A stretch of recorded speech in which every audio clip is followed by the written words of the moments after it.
Selam herkese, merhabalar sevgili dostlar, kıymetli arkadaşlarım. Yeni bir günde yine sizlerle birlikteyim. Ben Deniz Altın. Günlük astroloji yorumuna hoş geldiniz hepiniz. Evet, bugün 12 Haziran Pazartesi akşamındayız. Güzel bir hafta başlangıcıydı aslında. Çünkü ateş elementinin güçlü olduğu bir gündü. Umarım gününüz güzel geçmiştir ve akşam saatlerinde de yine güzel geçecektir. Dünkü yayında verdiğim saatleri takip ederseniz daha da olumlu sonuçlar alabilirsiniz.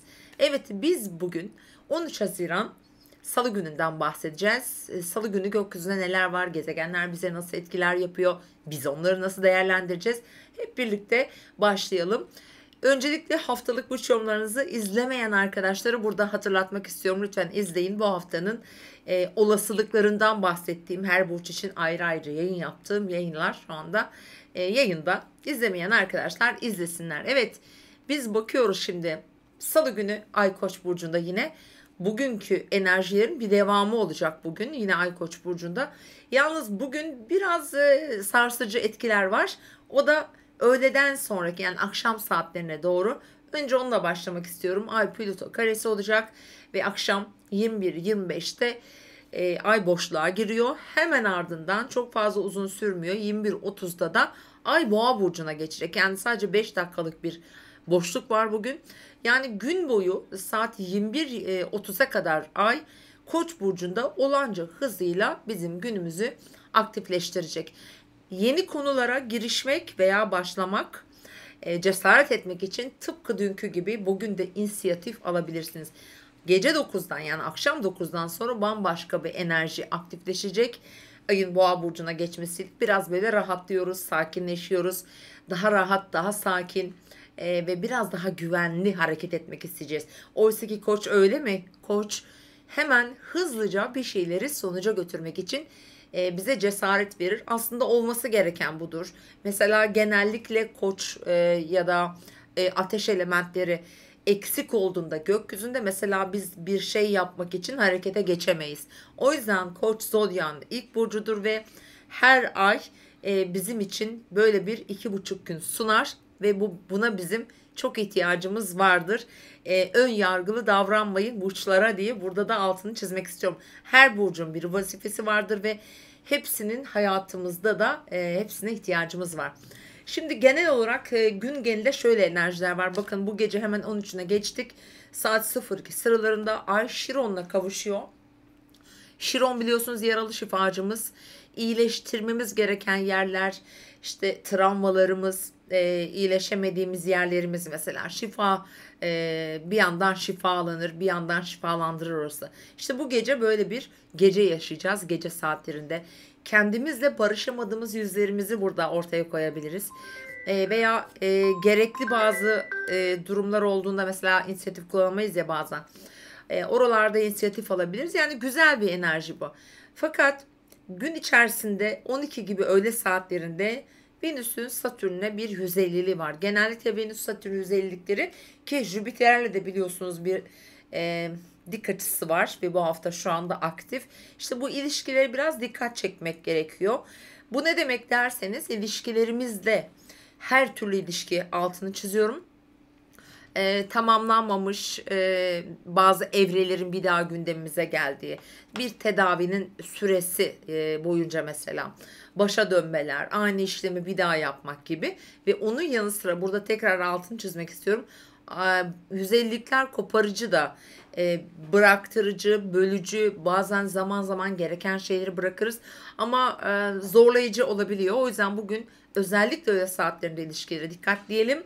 Ama saat 20-26'da Ay Plüto'ya baskı yaratan, aslında manipülasyon yaratan, bir şeyleri yapmamız için zorlayan veya bize bu baskıyı dayatan bir enerji aktif olacak. Peki bu hangi alanda olur? Hemen orada bir detay vermek istiyorum sizlere.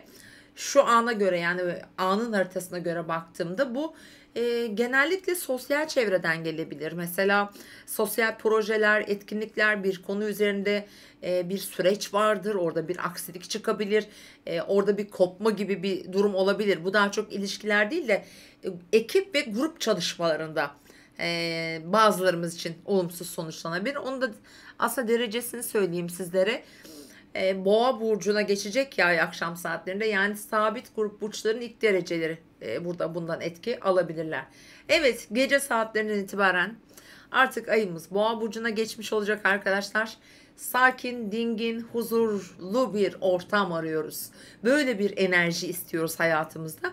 Mesela bir sonraki güne, yani çarşamba gününe baktığımda Ay Boğa burcunda bu maddi manevi, mesela parayla ilgili konularda çok önemli. Bakın, çok önemli diyorum, kırmızı çizgiyle belirtiyorum.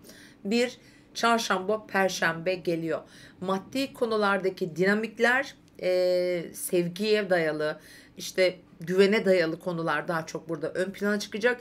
Ve şu an gündemimizde olan bankalar, piyasalar, Merkez Bankası, işte Dünya Bankası olabilir. Burada çok önemli gelişmeleri bekleyebiliriz. Salı akşamından başlıyor bu.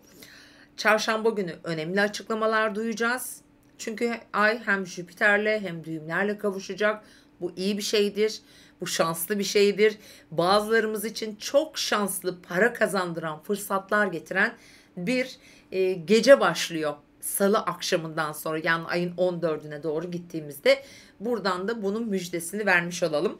Bugünün güzel özel saatlerini söylüyorum. Yani 13 Haziran Salı günü sabah 8 ile 9:15 arası arkadaşlar, gayet güzel, verimli.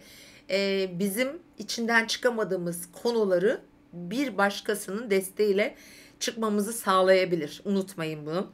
İkinci saat 16:37-17:51 saatleri arasında. Yine bu saat çok verimli.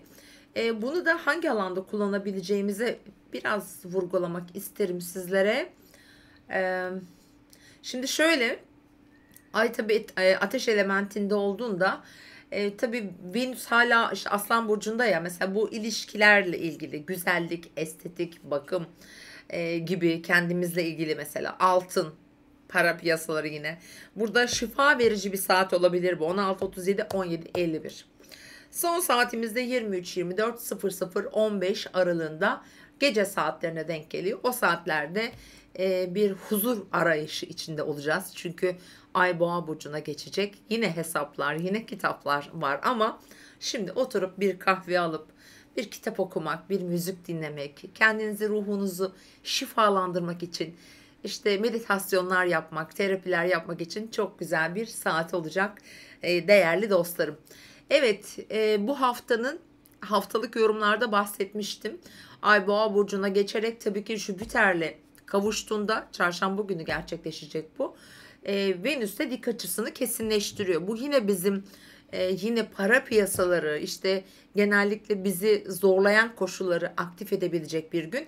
Piyasalarda yine bir hızlı oynayışlar olacaktır. Beklentinin tam tersine gelişmeler olabilir. Bunu unutmayın. Tedbirli olun diye buradan ancak onu söyleyebilirim. Sevgili dostlar. Evet, böyle bir gün yaşayacağız. İzlediğiniz için, takip ettiğiniz için, değer verdiğiniz için teşekkür ediyorum. Lütfen haftalık yorumlarınızı hem izleyin hem de başkalarının da izlemesi için paylaşın. Değerli dostlarım, yine görüşmek üzere. Hoşça kalın.